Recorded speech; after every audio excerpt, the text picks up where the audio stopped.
Hey everyone, this is your Sir Balo, and for this video, I will be discussing the first lesson for our subject, which is about entity relationship modeling concepts.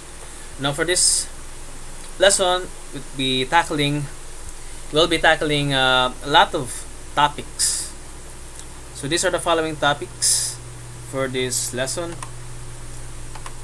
We have entity types, relationship types, attributes, strong and weak entities, followed by attributes on relationships. Then we'll also talk about structural constraints, and last is the different problems that we will be encountering whenever we're creating or making entity relationship models. Okay.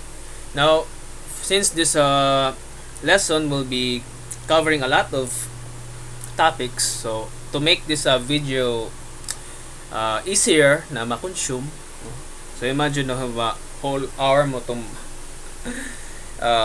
rather than making this a very lengthy, almost 1 hour long na discussion, so I'll be breaking this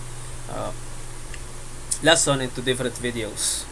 So for this video, I'll be covering lang only the entity types and relationship types. Okay, so let us begin by discussing what is entity type. So I think you're already familiar with an entity type in your previous lessons. So just a quick recap lang.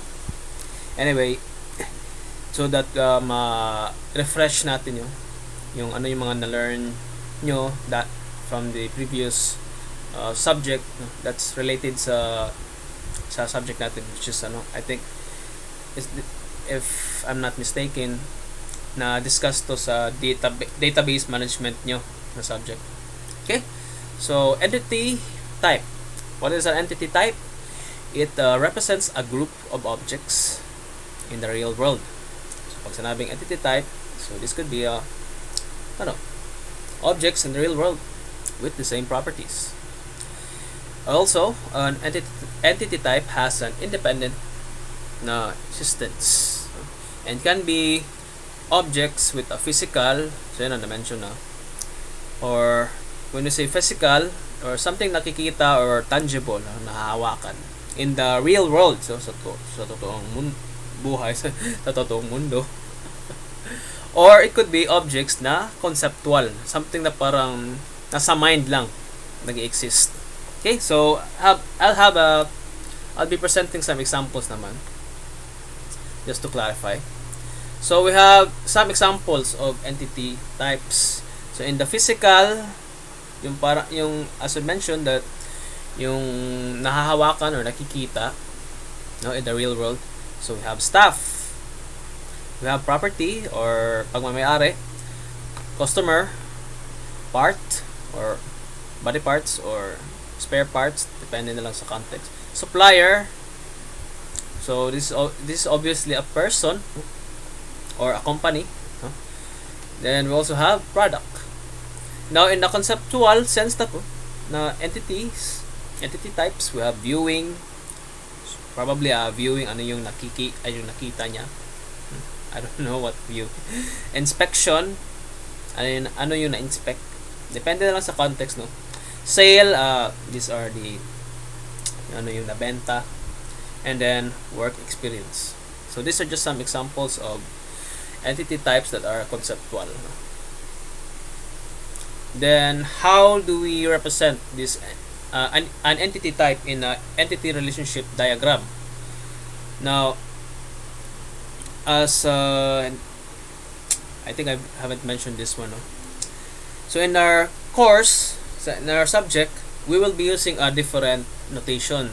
Kasi iba-iba kasi yung notation sa ARD. So we have the Chen notation, we have the crow's foot, and for this particular subject natin, we will be using the UML, which is a different, though it has similarities with other notations, it has also difference. So makikita nyo how different is UML compared to other notations. Ito kasi mas madali kasi ito mas madali itong maintindihan. Tsaka mas less hassle, no, compared to the chain notation. Kasi yung sa chain notation, yung attributes, drawing nyo as oval, no? Mamaya makikita natin, no, in the next video which is about attributes. You'll see how attributes are represented using UML, Unified Modeling Language. Yun. Ay, kalimutan ko na yung meaning ng UML. Anyway, how do we represent entities? Parehas lang naman with the other notations. You just use a rectangle. Tapos yung syempre yung inside niya, andyan nakalagay yung pangalan ng entity. And usually the entity is normally a singular noun. So hindi siya plural, wala siyang s, no? Stops, branches, hindi ganon. Singular noun siya. And of course, the first letter of each word should be capital. So if you're going to write it if maggagawa ka sa UML, sa ARD mo, yung pangalan ng entity dapat capital talaga yung first letter of each word. So later we'll see some other examples of entities na 2 or more words. Makikita nyo nga every first word, first letter ng word, capital siya. Okay? So that's all for this entity types. So let's proceed with the relationship types. So the relationship type, basically it's basically a set of associations, no? Pagkakasama, no? When we say association, pagkakasama between one or more participating entity types. So we have an example, no, of a relationship type, which is consider a relationship type na ang tawag niya is has. Yung pangalan ng relationship type is has. So which represents an association between branch and staff entities. So that is branch has staff. Each occurrence of the has relationship, so itong tatlo na to, R1, R2, R3, ito mga occurrences man to, specific occurrences ng has relationship, no? And as each of these, no, associates one branch entity, no, sa left, and with another staff entity occurrence, no, which is the right, no. So makikita man natin, no, we can examine, no, examples of individual isa-isang occurrences of this hash relationship using itong tinatawag na semantic net. Okay. So itong ovals, and then these dots representing entities, these diamonds representing relationship. So ang tawag dito pala is semantic net. So we'll be using this one throughout the subject. So it has a very big use, gamit. You'll see, no, in the next lessons, no, why we're using a semantic net. So excuse me. So semantic net, just like this one, which is an object level model which uses symbols like a period to represent entities, specific entities, specific occurrences of entities. So may dalawang entities pala sa branch, no, dito sa semantic net na to. And then the diamonds representing the relationships. So the semantic net in this figure na nakikita nyo shows, no, 3 examples of the has relationships. So we have R1, R2, R3, tatlong examples ng has relationship.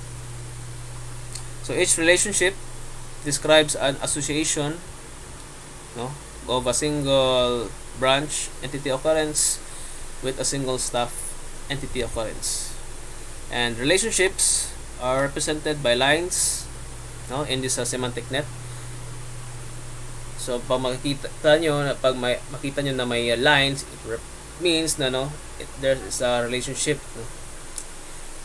So, this lines joins each participating branch entity with the associated staff entity. No? Ito. So, for example, itong sa R1. This R1 represents the association, or rather the relationship between this branch entity na B003 and the staff entity that has a staff number SG37. So, yun. So, therefore, si branch na may branch number B003 has a relationship with the staff that has a staff number CG37. Okay? So, sana all may relationships. So, another relationship, we have B03 also has a relationship with the SG14 staff entity. Then, this B007 branch entity has also a relationship with the staff entity that has a staff number SA9. So, yun. Now, this is how you're going to represent relationships. So, you just basically connect the entities using a line. No? So, if you're going to if let's say the branch and staff has a relationship, so lagyan mo lang ng line, and then you put the name of, or yung pangalan or yung label ng relationship. So in this instance, so branch has yung pangalan, yung label ng relationship. So normally a relationship is named using a nililabel siya or pinapangalan siya usually in as a verb, as an action word, diba? If you can recall what a verb is, or a short phrase including a verb. So you'll see in future examples how we going to label the relationship. So usually again pwedeng verb or a short phrase followed by a verb. Okay. So again, the first letter of each word in the relationship name is always capital ang pinaka first letter. Paras with the entity, how you're going to write the name of the entity, capital ang pinaka first letter of the word. So whenever possible, as much as possible, relationships should be unique for a given entity, for a given entity relationship model.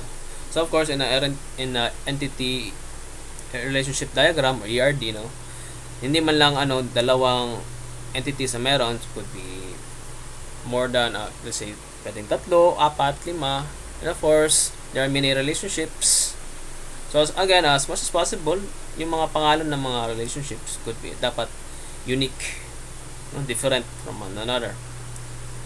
So pwede naman parehas, but again, whenever possible, it should be unique. Okay? And a relationship is only labeled. Nililabel na siya in one direction. So isang direction na siya, which normally means that the name of the relationship it only makes sense, nakakaroon na ng sense in one direction. So for example, the branch has staff. So ito yung yung sentence niya. So syempre, if you're going to illustrate this in an ERD, so dapat para hindi malito si reader, that's why nilalagyan ng arrow katabi niya ng label. So as you notice, the arrow is pointing towards the left side, so which means you should start reading from the right to the left. So kaya nga, if you're going to read this ERD, it should be branch has staff. Okay.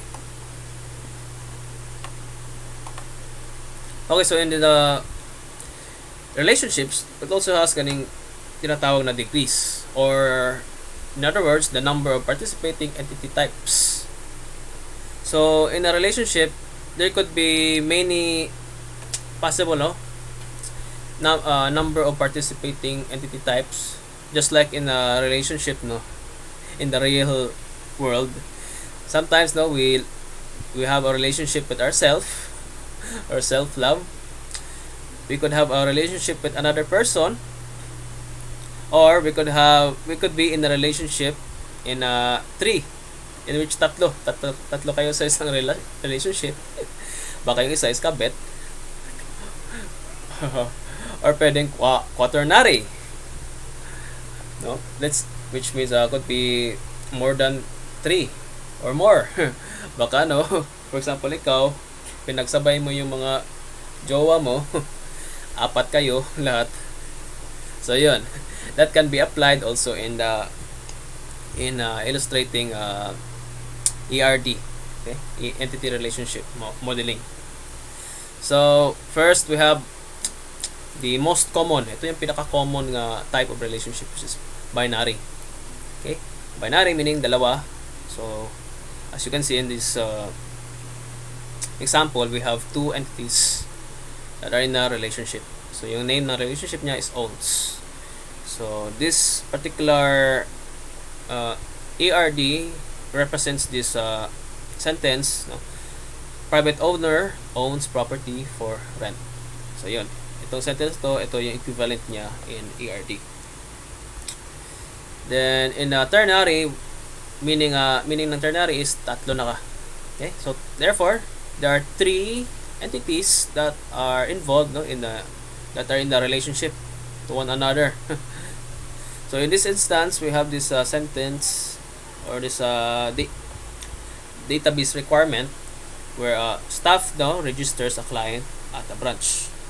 So since there are 3 entities involved in this relationship, kaya ganito yung pag-illustrate niya. Diamond, then yung nasa in the middle of that diamond symbol, the name of the relationship, and then yung mga we have arrows, we have lines that connects to the different entities, which is yung staff, line, and branch. So we also have quaternary relationship where this time 4 na yung entities na involved, or we have 4 participating entity types. So in this instance, this is the database requirement. So according here a solicitor arranges a bid on behalf of a buyer supported by a financial institution. So yung mga entities dito, solicitor, bid, buyer, and then financial institution. So that is why if we're going to illustrate this into a ERD, so ito yung itsura niya. Okay? And then last, we have unary and recursive relationships. So ito yung sinasabi ko, loving yourself. You are in a relationship with yourself. So this is a relationship type in which the same entity type participates more than once in different roles. So take note, itong different roles will have a specific example para magets nyo. So ito, for example, in this scenario where we have a staff entity which has a relationship to itself, yung pangalan ng relationship type is supervises. So kaya ganito kasi ito yung database requirement, which is staff supervises staff, diba? But this time we have these 2 different roles pala, So staff na as a supervisor pala yung supervises staff na supervisee. So kaya ganito, So tama naman, supervisor is a staff, supervisee is also a staff. Now again, consider this recursive relationship called supervises. Yung pangalan ng relationship is supervises, represents an association of staff with a supervisor, where the supervisor is also a member of staff. So in other words, the staff entity type, etong staff na to, nag-participate siya more than once or twice pa nga in this supervisors relationship.